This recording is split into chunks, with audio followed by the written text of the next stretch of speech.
Después de la aniquilación en Canas, los romanos ya no se mostraban tan decididos a enfrentarse directamente a Aníbal. Preferían volver a la estrategia de Fabio Máximo: buscar la derrota del adversario mediante una guerra de desgaste, basada en su ventaja numérica y su rápido acceso a los suministros. Roma se negó a rendirse a cualquier precio, y volvió al reclutamiento de nuevas tropas. El desastre de Canas fue el más grave del que se tenían precedentes, e hizo que los aliados perdieran la confianza en el imperio. Ese mismo año, las ciudades griegas de Sicilia se rebelaron contra el control político romano y el rey de Macedonia, Filipo V, se declaró aliado de Aníbal, provocando el estallido de la Primera Guerra Macedónica. Además, Aníbal forjó una alianza con el nuevo rey de Siracusa, Jerónimo.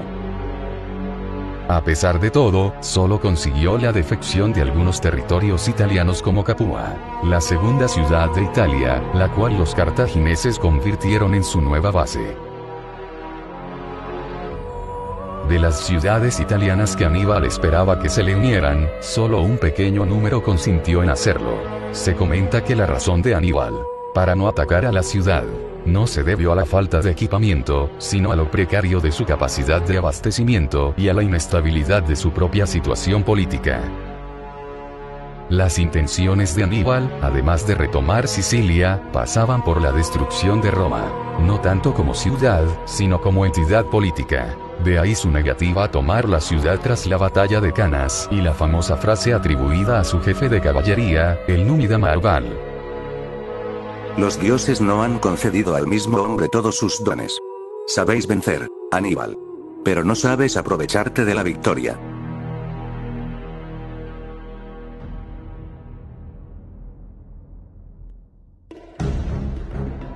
Comienza la movilización. El temido Aníbal Barca se encontraba haciendo estragos dentro del territorio romano, y en ese momento se encontraba en el sur de Italia.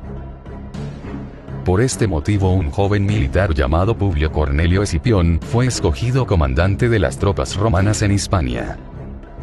La sorpresiva designación de este joven estratega para enfrentar a Aníbal dio resultado al imperio.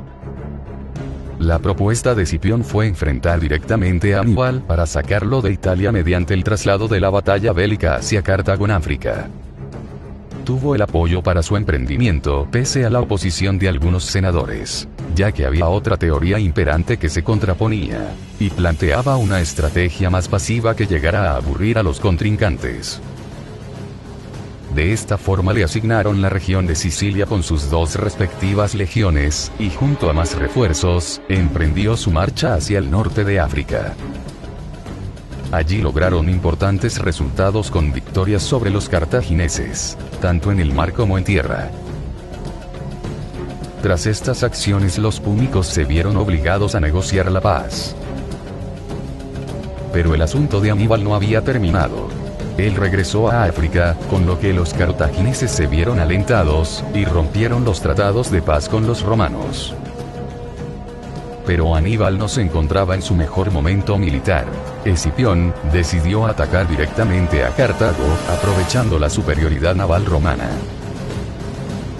Una vez desembarcado en África sin oposición de la flota cartaginesa, los romanos encontraron un aliado que resultaría decisivo: Masinisa, rey nominal de Numidia Oriental. Despojado de su trono por su archirrival, Sifax, rey de Numidia Occidental, aliado de Cartago. Escipión pone sitio a Útica, ciudad ubicada en la costa mediterránea de África. La llegada de los ejércitos unidos de Sifax y Cartago lo obligan a retirarse. Escipión decide entrar en negociaciones de paz, con el secreto fin de averiguar todo lo necesario para atacar por sorpresa a sus enemigos. En la primavera de 203 AC, Asdrúbal Giscón y Sifax meditaban un ataque general por mar y tierra contra las fuerzas de Escipión. Pero este último, que fue informado de su plan por algunos númidas, se anticipa y ataca a sus dos campamentos en la noche, causando ingentes pérdidas a los cartagineses y los númidas, lo que les permitió poner sitio a la ciudad de Útica. Los cartagineses y los númidas reunieron sus últimas reservas, incluyendo mercenarios hispanos, para enfrentarse a Escipión. La consiguiente batalla de los Grandes Campos culminó con la completa victoria romana, expulsando a Sifax del trono de Numidia y obligando a Cartago a entablar negociaciones de paz. Aníbal fue llamado para que regresara de Italia. Cartago y Roma acuerdan que la paz se restablecerá mediante la pérdida de Cartago de cualquier posesión no africana, entrega de toda la flota de guerra, con excepción de unas cuantas naves, y el pago de un tributo, así como el reconocimiento de Masinisa como rey independiente de Numidia. Sin embargo, al llegar las tropas cartaginesas de Aníbal y Magón a África, se decidió romper el acuerdo mediante la agresión a unas naves romanas que buscaron refugio de una tormenta cerca de Túnez. La guerra volvió a empezar, pero la situación era ahora muy diferente. Escipión desembarcó en África y se puso en contacto con Masinisa, quien le proporcionó 4.000 jinetes y 6.000 infantes. Aníbal, informado de su llegada, movilizó a su ejército, pero antes de entrar en batalla trató de negociar con Escipión. No habiendo acuerdos, se dispusieron a la lucha en Sama. Aníbal, conociendo la inferioridad en tropas montadas, confió la responsabilidad de la victoria a su infantería. A ese fin, esperaba que ocurrieran una de dos cosas: que sus elefantes dispersaran a la caballería romana, o que ésta persiguiera a los diezmados jinetes cartagineses fuera del campo de batalla, permitiendo que la infantería de Aníbal se enfrentara a las legiones cuerpo a cuerpo. Aníbal formó a sus 37.000 infantes, 50.000, según Apiano, en 3 líneas, 3.000 jinetes a los flancos y alrededor de 80 elefantes en el frente. Este número de elefantes es mucho mayor que el que normalmente utilizaba Aníbal. Escipión formó alrededor de 20.000 legionarios, más 14.000 auxiliares, que incluían 6.000 númidas traídos por Masinisa, y 2.700 equites. Los cartagineses formaron 3 unidades colocando a los 80 elefantes al frente.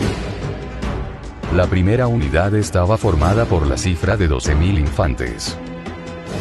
Entre ellos, ligures, galos, mauritanos y baleares. La segunda, por africanos y cartagineses, de los cuales, entre estos últimos, había muchos ciudadanos que iban a luchar para defender su tierra, y una legión de 4.000 macedonios al mando de Sópatro.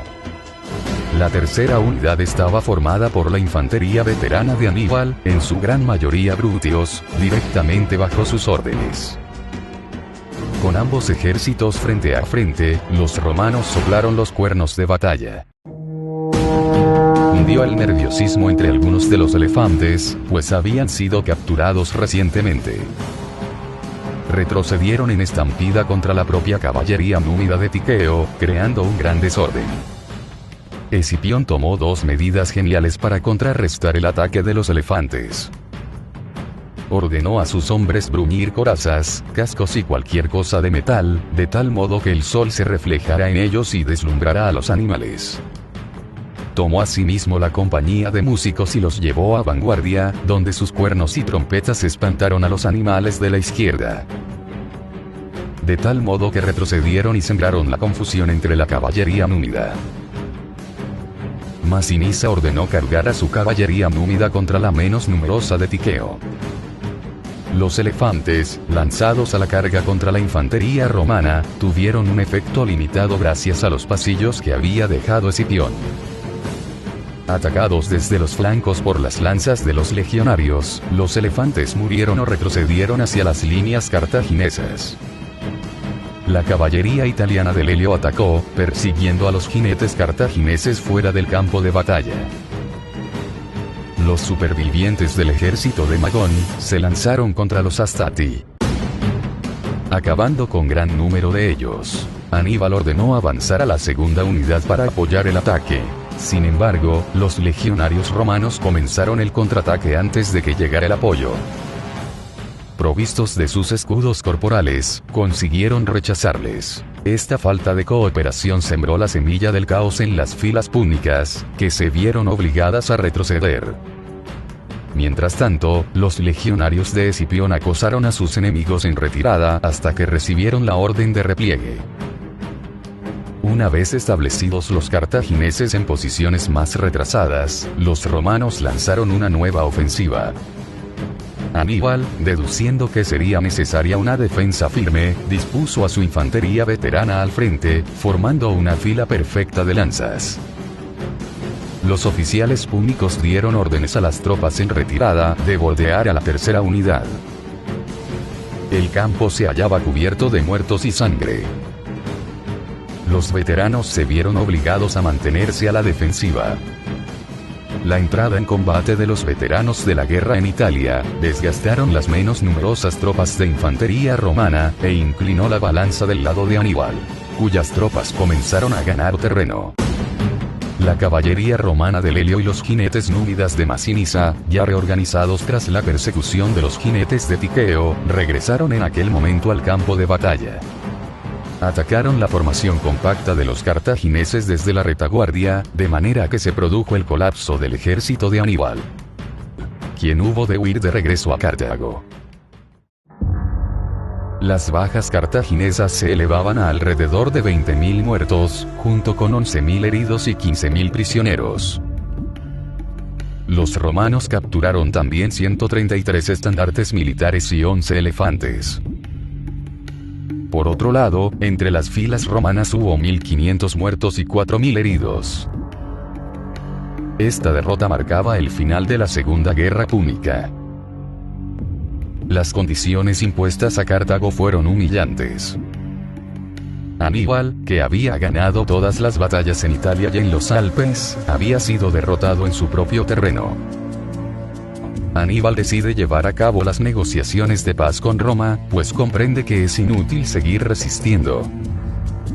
Las duras condiciones impuestas por Roma son: pérdida de todas las posesiones de Cartago ubicadas fuera del continente africano, prohibición de declarar nuevas guerras sin el permiso del pueblo romano, obligación de entregar toda la flota militar, reconocimiento de Masinisa como rey de Numidia y aceptación de las fronteras entre Numidia y Cartago que éste determinase, pago de 10.000 talentos de plata, aproximadamente 260.000 kilogramos, en 50 años. Mantenimiento de las tropas romanas de ocupación en África durante 3 meses. Entrega de 100 rehenes escogidos por Escipión, como garantía del cumplimiento del tratado.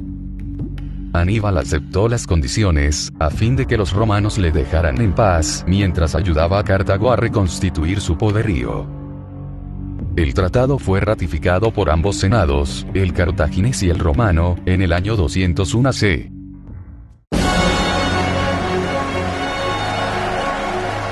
Al conocer el fin de la guerra, los romanos celebraron una gran fiesta triunfal y a Escipión se le empezó a llamar el africano.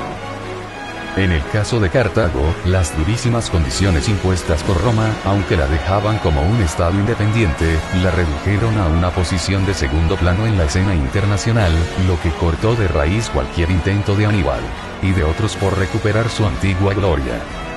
Todo lo opuesto fue para Roma. La costosa victoria en la Segunda Guerra Púnica, unos 400 pueblos destruidos y cerca de 500.000 romanos muertos, lograda a base del heroísmo y disposición romana al sacrificio, hizo posible que en el transcurso de 170 años la pequeña ciudad del Tíber se transformase en el centro de la más grande potencia mundial de la antigüedad. Una influencia cultural, artística y política se percibe aún en nuestros días.